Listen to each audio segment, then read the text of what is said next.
Hello students, welcome to first lecture of coordination compounds. इससे पहले हमने जो चैप्टर पढ़ा था वो पढ़ा था हमने D and F block elements. D and F block elements मतलब ट्रांजिशन एलिमेंट्स। उनकी मोस्ट इंपॉर्टेंट प्रॉपर्टी ही ये होती है कि वो कोऑर्डिनेशन कंपाउंड्स बनाते हैं। मतलब ये कोऑर्डिनेशन कंपाउंड्स किससे रिलेटेड है? ये ट्रांजिशन एलिमेंट से रिलेटेड है। वही मेटल्स ऐसे हैं जो कोऑर्डिनेशन कंपाउंड्स फॉर्म करते हैं और ये अपने आप में बहुत ज्यादा इंपॉर्टेंट होते हैं। हमारी लाइफ में बहुत ज्यादा इंपॉर्टेंट होते हैं। हमारी लाइफ के बारे में अगर इनकी इंपॉर्टेंस की बात करें तो वो हम सिर्फ इसी बात से समझ सकते हैं कि जो प्लांट्स के अंदर क्लोरोफिल होता है और ह्यूमन या एनिमल ब्लड के अंदर जो हीमोग्लोबिन होता है, ये दोनों ही कोऑर्डिनेशन कंपाउंड्स होते हैं। जो क्लोरोफिल है वो मैग्नीशियम का कॉम्प्लेक्स है और जो हीमोग्लोबिन है वो आयरन का कॉम्प्लेक्स होता है। तो अगर ये कोऑर्डिनेशन कंपाउंड्स एग्जिस्ट ना करें तो ना तो हीमोग्लोबिन एग्जिस्ट करेगा और ना ही क्लोरोफिल एग्जिस्ट करेगा। मतलब ह्यूमन, एनिमल्स और प्लांट्स कोई एग्जिस्ट नहीं करेगा। तो इतने ज्यादा इंपॉर्टेंट ये कोऑर्डिनेशन कंपाउंड्स होते हैं। और इसके अलावा ये कहाँ काम आते हैं? फूड कलरिंग के। फूड कलर्स बनाए जाते हैं, उनमें भी कोऑर्डिनेशन कंपाउंड्स ही यूज होते हैं। और बहुत सारी इंडस्ट्रीज है जैसे biochemistry, water purification, textile dyeing, कपड़ों पर जो कलर किया जाता है वो, मेटलर्जिकल, पॉलीमराइजेशन रिएक्शन, और भी ऐसी बहुत सारी इंडस्ट्रीज हैं जैसे रिफाइनिंग ऑफ मेटल्स। सबके अंदर ये कोऑर्डिनेशन कंपाउंड्स काम आते ही हैं। और ये जो कोऑर्डिनेशन कंपाउंड्स की इंडस्ट्री है, इंडस्ट्री कहने का मतलब इन कंपाउंड्स को जो डेवलप किया गया है वो कोई बहुत ज्यादा पुराने ईयर्स में डेवलप नहीं किए गए। ये पिछले 50 साल में बहुत तेजी से डेवलप हुए हैं। उससे पहले हम कोऑर्डिनेशन कंपाउंड्स के बारे में जानते भी नहीं थे। और जब हमें कोऑर्डिनेशन कंपाउंड्स के बारे में पता लगा उसके भी लंबे टाइम तक हम बहुत ज्यादा नए कंपाउंड्स नहीं बना पाए। नए कंपाउंड्स जो बने हैं, जैसे मैं फूड कलर की बात कर रहा हूँ और इंडस्ट्रियल यूज की बात कर रहा हूँ, तो इनके बारे में जो नॉलेज है वो बहुत रिसेंट ईयर्स में हमको मिली है। ठीक है, तो इन कोऑर्डिनेशन कंपाउंड्स के बारे में अब हम थोड़ा आगे चलते हैं। ये मैंने इनका इंपॉर्टेंस बताया। अब ये कोऑर्डिनेशन कंपाउंड्स क्या होते हैं, हमें इसके बारे में क्या पढ़ना है, इनकी स्ट्रक्चर क्या होती है, वो हमें धीरे धीरे पता चलेगा। ठीक है, तो डायरेक्टली कोऑर्डिनेशन कंपाउंड स्टार्ट करने से पहले मैं यहाँ पर कुछ सिंपल सॉल्ट के बारे में इंफॉर्मेशन बता रहा हूँ। धीरे धीरे हम कोऑर्डिनेशन कंपाउंड्स की पटरी पर आराम से अपने आप पहुंच जाएंगे। देखो, सबसे पहले मैं जो यहाँ पर बात करने वाला हूँ वो बात करने वाला हूँ सॉल्ट्स के बारे में। इससे पहले देखो, जो हमने सॉल्ट्स पढ़े हैं वो किस किस तरीके से पढ़े हैं। जैसे हम अगर मॉलिक्यूल्स के बारे में बात कर रहे हैं, जितनी भी हमने केमिस्ट्री पढ़ी है उसमें कुछ इस तरीके के सॉल्ट आते हैं जैसे NaCl, KCl, जो डायरेक्टली सिंपल फॉर्मूलेज होते हैं। इसके अलावा कुछ इस तरीके का भी हमने पढ़ा होगा जिसमें दो या दो से ज्यादा सॉल्ट मिक्स हो जाते हैं, जैसे K2SO4, Al2SO4 थ्राइस और .8H2O या 24H2O। कुछ सॉल्ट्स ऐसे भी होते हैं जो हम ब्रैकेट्स में शो करते हैं, जैसे K4 FeCN6, इस तरीके से ब्रैकेट्स में। तो ये लिखने का अलग अलग तरीका है और इनमें क्या डिफरेंस होता है इसके बारे में हम देखो बात करते हैं। सबसे पहले हम बात कर रहे हैं कि सॉल्ट होता क्या है। सॉल्ट क्या होता है? जब एसिड और बेस को आपस में मिक्स किया जाता है, मिलाया जाता है, तो वो आपस में न्यूट्रलाइजेशन रिएक्शन करके सॉल्ट बनाते हैं। ठीक है, ये सॉल्ट होते हैं हमारे पास दो टाइप के।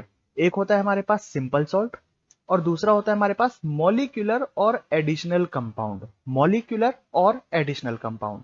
अब देखो, सिंपल सॉल्ट के बारे में हम बात करें तो सिंपल सॉल्ट क्या होता है?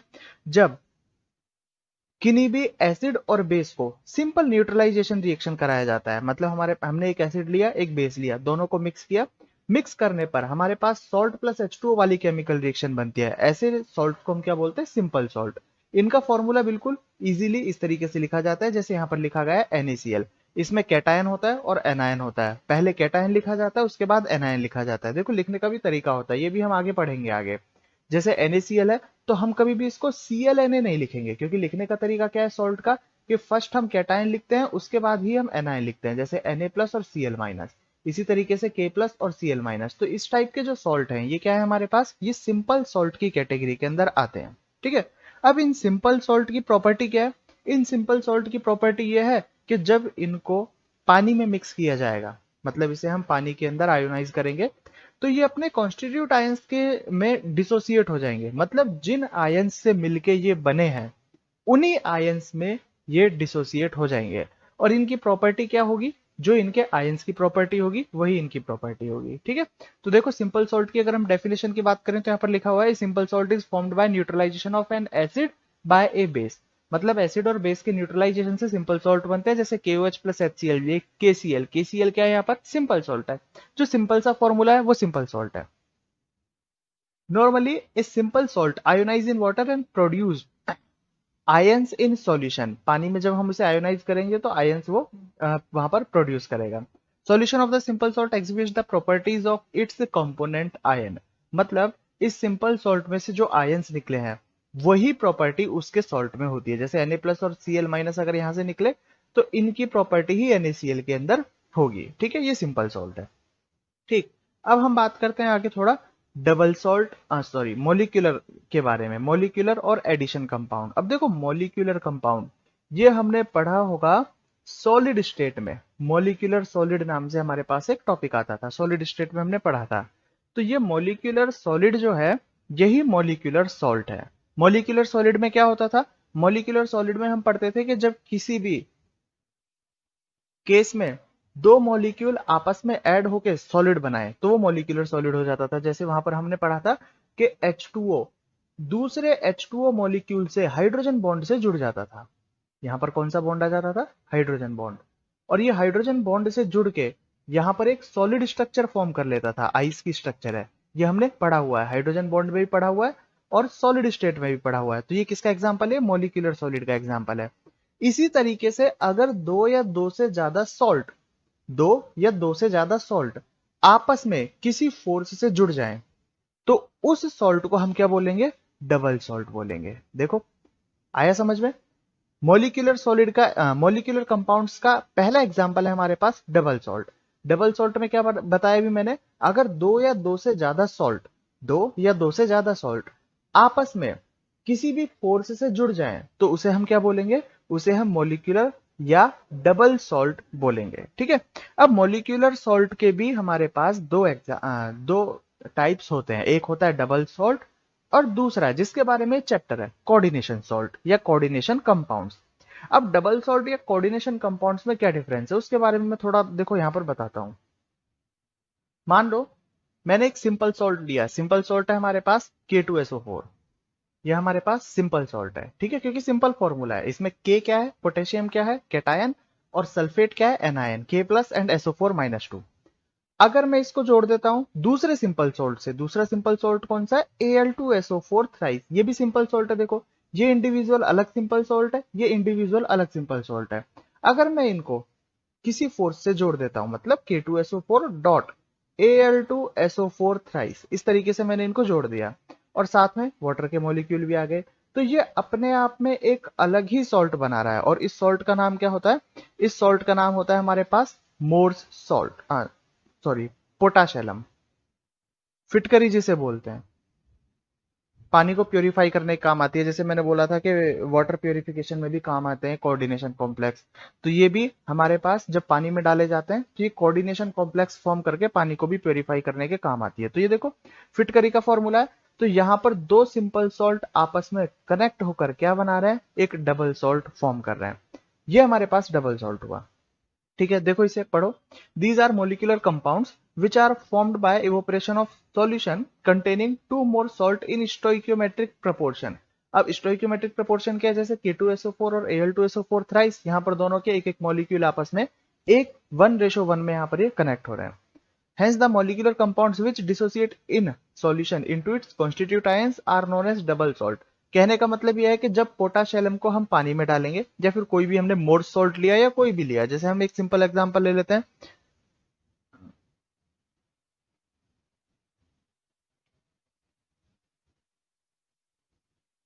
इसमें से हम पानी हटा देते हैं क्योंकि पानी तो जब पानी में मिक्स किया जाएगा तो उसी फॉर्म में रहने वाला है, Al2SO4 टाइप।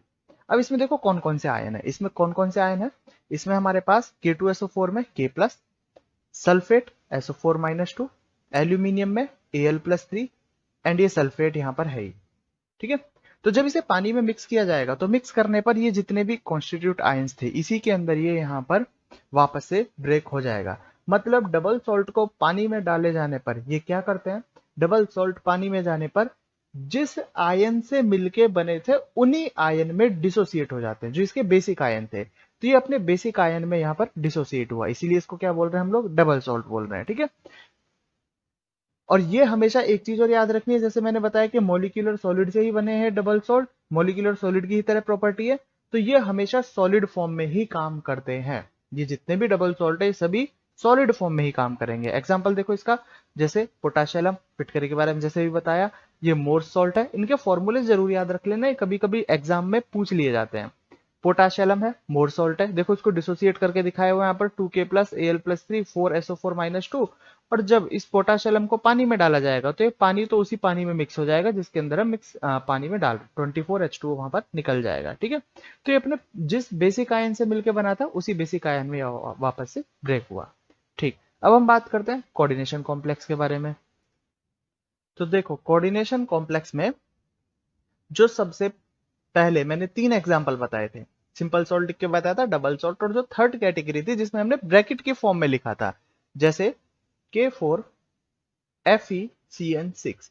तो इस टाइप के सॉल्ट्स को कोऑर्डिनेशन कॉम्प्लेक्स बोला जाता है। अब देखो इसमें एक से ज्यादा कैटायन एनायन प्रेजेंट हो सकते हैं, क्योंकि अगर हम बात करें मॉलिक्यूलर सॉलिड की तो यहां पर ये भी एक टाइप का कैटायन है और ये भी एक कैटायन है। ठीक है, यहाँ पर Cn न्यूट्रल भी हो सकता है, Cn की जगह अगर कुछ भी हो न्यूट्रल भी हो सकता है और नेगेटिव भी हो सकता है। ठीक है, तो इस तरीके से जो ब्रैकेट वाले सॉल्ट्स होते हैं, ब्रैकेट वाले कंपाउंड्स होते हैं, इन कंपाउंड्स को बोला जाता है कोऑर्डिनेशन कंपाउंड्स। अब ब्रैकेट में क्यों लिखा जाता है, किस तरीके से फॉर्म होते हैं, इसके बारे में हम डिटेल में आगे बात करने वाले हैं, क्योंकि हमारा चैप्टर ही पूरा इसी के ऊपर चलने वाला है। अच्छा, इसे हम डबल सॉल्ट की तरह क्यों नहीं लिख देते, जैसे देखो एग्जाम्पल में देखना यहाँ पर, ये किस किस से मिलके बना हुआ है, FeCN ट्वाइस। यहां पर एक सॉल्ट है हमारे पास FeCN ट्वाइस, एक सॉल्ट हुआ, सिंपल सॉल्ट है।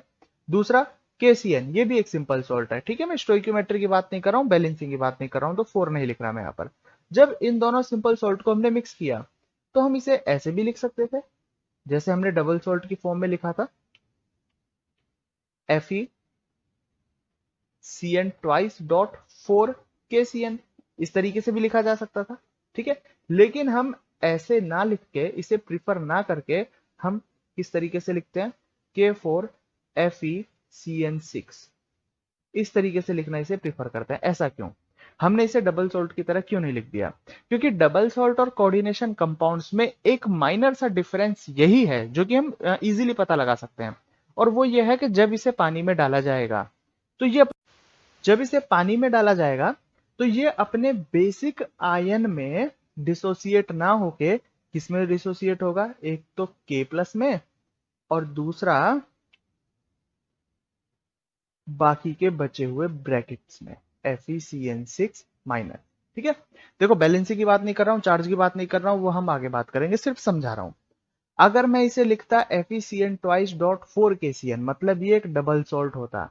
अगर ये डबल सॉल्ट होता तो पानी में डालने पर इसमें से कौन कौन से आयन निकलने चाहिए थे, इसमें से निकलना चाहिए था हमारे पास Fe+2, Cn minus, K plus and Cn minus. इसके जो बेसिक आयंस थे ये FeCN2 के और ये KCN के। लेकिन इसे पानी में डालने पर निकला क्या, इसे पानी में डालने पर निकला K प्लस, और ये पूरा एक कॉम्प्लेक्स निकला। ठीक है, तो यही इन दोनों में डिफरेंस है। डबल सॉल्ट को पानी में डालने पर वो अपने पूरे बेसिक आयंस में डिसोसिएट हो जाता है, जबकि कोऑर्डिनेशन कंपाउंड्स को पानी में डालने पर वो उसमें डिसोसिएट नहीं होता जिनसे मिलके वो बना था, बल्कि कुछ पार्ट उनका एसोसिएटेड ही रह जाता है। जैसे FeCN6 ये एसोसिएट रहेगा, ये ब्रेक डाउन नहीं होगा, इसीलिए हम इसको ब्रैकेट में लिख देते हैं। जब ये ब्रेक नहीं होने वाला तो इसे हम कंप्लीटली एक पोटली बना के, एक ब्रैकेट बना के इसे लिख देते हैं। ठीक है, ये देखो लिखा हुआ है यहाँ पर।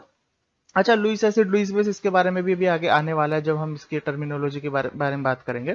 Coordination compound is a compound formed from a Lewis acid and a Lewis base. Lewis word इसलिए यूज किया गया है क्योंकि यहाँ पर इलेक्ट्रॉन्स का एक्सचेंज होता है। सिंपल सॉल्ट में हमने क्या पढ़ा था, सिंपल सॉल्ट वो होते हैं जो सिंपल एसिड और बेस के न्यूट्रलाइजेशन रिएक्शन से बन जाते हैं, लेकिन ये किससे बन रहे हैं, ये Lewis acid and Lewis base से मिलकर बन रहे हैं। ठीक है, छोटा सा डिफरेंस है। Molecular compounds do not dissociate into its constituent ions in solution are called coordination compounds। ठीक है, ये एग्जांपल है यहाँ पर देखो, इस तरीके से ब्रेक होता है 4K प्लस FeCN6 4 माइनर। ठीक, एक बार फिर से बता देता हूँ, तीनों में जो मेजर डिफरेंस होता है, तीन टाइप के हमारे पास सॉल्ट होते हैं। एक होता है सिंपल सॉल्ट जिनका फॉर्मूला इस तरीके से दिखाई देगा, NaCl और KCl और जो भी हमारे पास सॉल्ट्स होते हैं।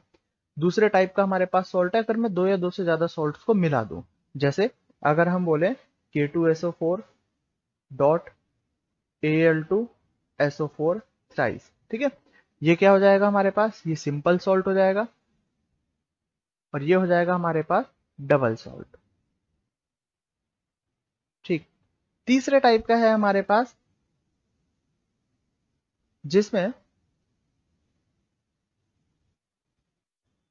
थोड़ा सा कॉम्प्लेक्स बन जाता है, और इसी को हम क्या बोलते हैं, कोऑर्डिनेशन कंपाउंड्स या फिर कोऑर्डिनेशन कॉम्प्लेक्स बोलते हैं। अब इस कोऑर्डिनेशन कंपाउंड या कोऑर्डिनेशन कॉम्प्लेक्स को ही हमें अब आगे डिटेल में पढ़ना है। ठीक है, ठीक है। तो अब चलो हम कोऑर्डिनेशन कॉम्प्लेक्स के बारे में बात करें। अब देखो एक नया ही चैप्टर, नए ही इसके बारे में हम पढ़ने जा रहे हैं। जैसे छोटी क्लासेस में जब सॉल्ट के बारे में पढ़ाया जाता था, तो सॉल्ट के बारे में पढ़ाने से पहले कैटायन क्या होता है, एनायन क्या होता है, ये पढ़ाना जरूरी होता है, क्योंकि सॉल्ट की डेफिनेशन में कैटायन और एनायन वर्ड तो आना जरूरी है।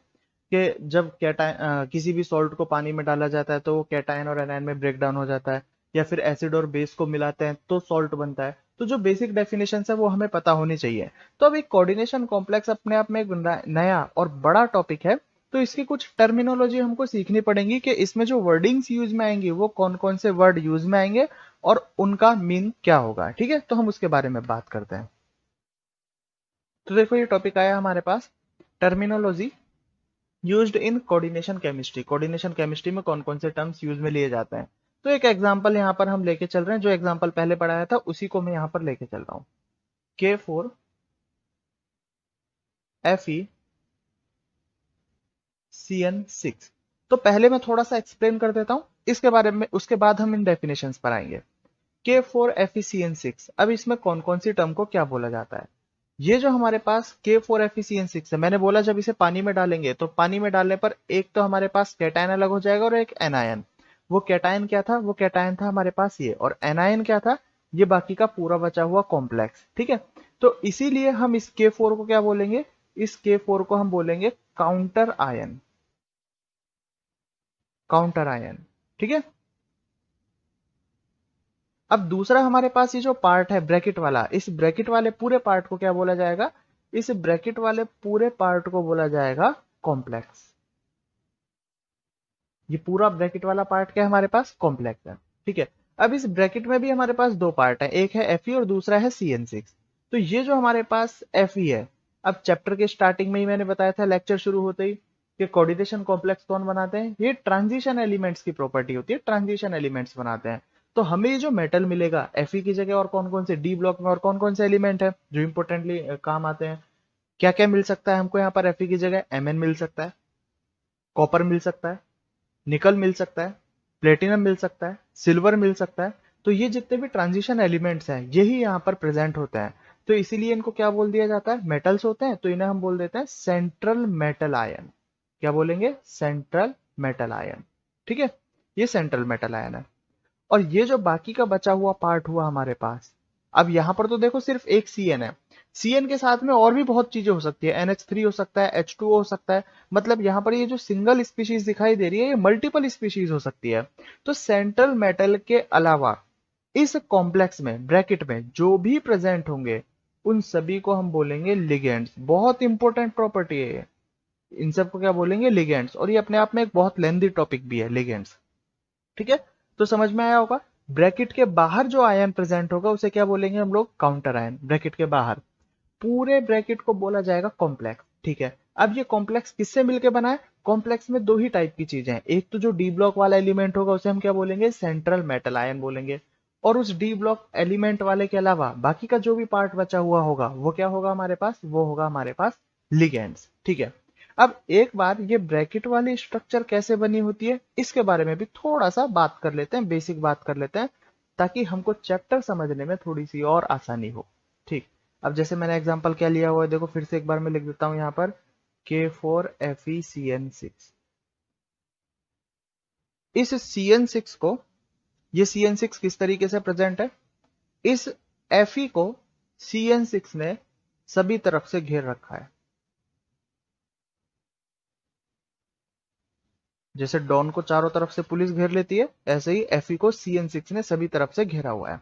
ठीक है, अब ट्रांजिशन एलिमेंट्स के बारे में हम बहुत डीप में बात कर चुके हैं डी एंड एफ ब्लॉक में, कि वहां पर जो भी बॉन्डिंग बनती है वो किस वजह से बनती है, क्योंकि उनका डी ऑर्बिटल फुलफिल्ड नहीं होता, उनका डी ऑर्बिटल खाली होता है। इनफैक्ट उनको ट्रांजिशन एलिमेंट इसलिए बोला जाता है क्योंकि उनका डी ब्लॉक खाली है और उसमें इलेक्ट्रॉन आ जा सकते हैं।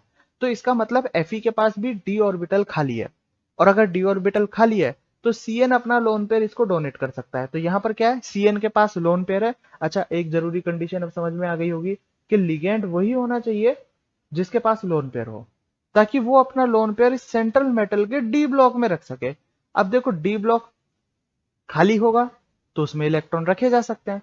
लिगेंड के पास अगर लोन पेयर है तो वो अपने लोन पेयर को डोनेट करना चाहता है, इन्वेस्ट करना चाहता है, तो वो क्या करेगा, वो अपने लोन पेयर लाके किसको दे देगा, वो अपने लोन पेयर लाके सेंट्रल मेटल को दे देगा। तो ये हुई कॉम्प्लेक्स की स्ट्रक्चर। ठीक है, और ये K4 अपना बाहर पड़ा हुआ है। ठीक है, इसके ऊपर जितना चार्ज होगा उसी हिसाब से यहाँ पर नंबर ऑफ पोटेशियम प्रेजेंट होंगे। जैसे यहाँ पर -4 चार्ज है तो यहाँ पर कितने K प्रेजेंट है, 4 K प्रेजेंट है उसे बैलेंस करने के लिए। ठीक है, तो हम बोल सकते हैं यहाँ पर इसे K4 को हम यहाँ पर लिख सकते हैं 4K प्लस भी लिख सकते हैं। ये इनकी कंप्लीट स्ट्रक्चर हो गई। ठीक, तो लिगेंड का मतलब क्या हुआ, लिगेंड वो एलिमेंट्स हुए जो अपना लोन पेयर डोनेट करते हैं। सेंट्रल मेटल कौन हुआ, सेंट्रल मेटल वो हुआ जो लोन पेयर एक्सेप्ट करता है। इसका मतलब ये हुआ, ये तो 11th क्लास में हमने पढ़ा हुआ है भाई, लुईस एसिड और लुईस बेस का मतलब क्या है। लुईस बेस का मतलब ये है जो इलेक्ट्रॉन डोनर होते हैं, जो इलेक्ट्रॉन डोनर होते हैं वो होते हैं लुईस बेस। तो यहाँ पर ये जो Cn है ये तो इलेक्ट्रॉन डोनर है, तो इसका मतलब ये क्या हुआ, हमारे पास लुईस बेस हुआ। और ये जो हमारे पास डी ब्लॉक वाला एलिमेंट है ये तो इलेक्ट्रॉन एक्सेप्ट कर रहा है ना, और अगर ये इलेक्ट्रॉन एक्सेप्ट कर रहा है तो ये क्या हुआ हमारे पास, ये लुईस एसिड हुआ। तो कोऑर्डिनेशन अभी मैं थोड़ी देर पहले बात कर रहा था कि आगे बात करेंगे लुईस एसिड लुईस बेस के बारे में, इसी के लिए बात कर रहा था। तो अब समझ में आया होगा कि कोऑर्डिनेशन कॉम्प्लेक्स नॉर्मल एसिड और बेस ना लिख के Lewis acid and Lewis base लिखा जाता है, क्योंकि यहाँ पर इलेक्ट्रॉन का क्या हो रहा है, एक्सचेंज हो रहा है। अब ये इलेक्ट्रॉन का एक्सचेंज ही अपने आप में बहुत बड़ी बड़ी प्रॉपर्टियां बना देता है, वो बड़ी बड़ी प्रॉपर्टीज जो बनेंगी वो हम आगे बात करेंगे। ठीक है, अभी सिर्फ इतना समझो कि लुईस एसिड और लुईस बेस यहाँ पर इस तरीके से फॉर्म होते हैं और इन्हीं की वजह से कोऑर्डिनेशन कॉम्प्लेक्स बनता है। ठीक, अब देखो, अब पहली हम टर्मिनोलॉजी के बारे में बात करें। पहली टर्मिनोलॉजी अब तो समझ में आ ही गया होगा इसीलिए, Lewis acid, all electron acceptors are Lewis acid. जो इलेक्ट्रॉन एक्सेप्टर होते हैं वो होते हैं लुईस एसिड। और यहाँ पर लुईस एसिड कौन है, यहाँ पर लुईस एसिड जो इलेक्ट्रॉन एक्सेप्ट करता हो वो है सेंट्रल मेटल आयन, मतलब कि Fe यहाँ पर इलेक्ट्रॉन एक्सेप्ट कर रहा है तो वो क्या है हमारे पास, लुईस एसिड। ठीक है, नेक्स्ट बात करें Lewis base. Lewis base, all electron donors are Lewis base. अब यहाँ पर इलेक्ट्रॉन डोनर कौन है, इलेक्ट्रॉन डोनर जो कि इलेक्ट्रॉन डोनेट कर रहा है, electron pair lone pair donate कर रहा है। और वो कौन है, वो है यहाँ पर लिगेंड्स, मतलब लिगेंड्स यहाँ पर लुईस बेस की तरह काम कर रहे हैं और सेंट्रल मेटल आयन यहाँ पर लुईस एसिड की तरह काम कर रहा है। ठीक है, थर्ड डेफिनेशन हमारे पास सेंट्रल मेटल आयन। ठीक है, सेंट्रल मेटल आयन देखो क्या होगा, अब लैंग्वेज की फॉर्म में प्रॉपर लैंग्वेज में बात कर लेते हैं। In the complex ion an acceptor accept a pair of electron. अब यहां पर इलेक्ट्रॉन पेयर कौन एक्सेप्ट कर रहा है, इलेक्ट्रॉन पेयर यहां पर एक्सेप्ट कर रहा है आयरन, Fe यहां पर इलेक्ट्रॉन पेयर एक्सेप्ट कर रहा है, मतलब सेंट्रल मेटल आयन कौन हुआ यहाँ पर, Fe हुआ। फ्रॉम द डोनर एटम, अब ये यहाँ पर इनको डोनर एटम बोल रहा है, लेकिन बाद में ये इन्हीं डोनर एटम को डेफिनेशन पढ़ाने के बाद क्या बोलेगा, लिगेंड्स बोलेगा, जो भी हम यहाँ पर पढ़ चुके हैं। ठीक, लिगेंड्स मतलब CN6।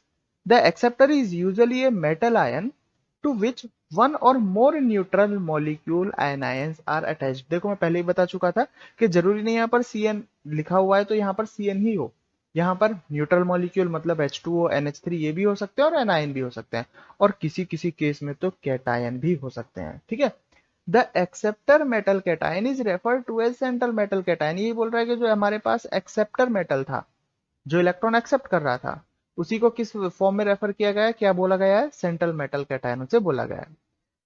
Hence central metal cation in a complex serve as Lewis acid. ये हम ऊपर ही पढ़ चुके हैं, यहाँ पर जो सेंट्रल मेटल कैटायन होता है वो क्या होता है, लुईस एसिड होता है। ठीक है, तो ये तीन डेफिनेशन अभी तक हमने पढ़ा, Lewis acid, Lewis base and central metal ion. अब नेक्स्ट लेक्चर में जो हम इंपॉर्टेंट टर्म पढ़ने वाले हैं वो है लिगेंड्स। बहुत इंपॉर्टेंट टर्म है ये अपने आप में। ठीक है, तो इसे हम नेक्स्ट लेक्चर से कंटिन्यू करेंगे।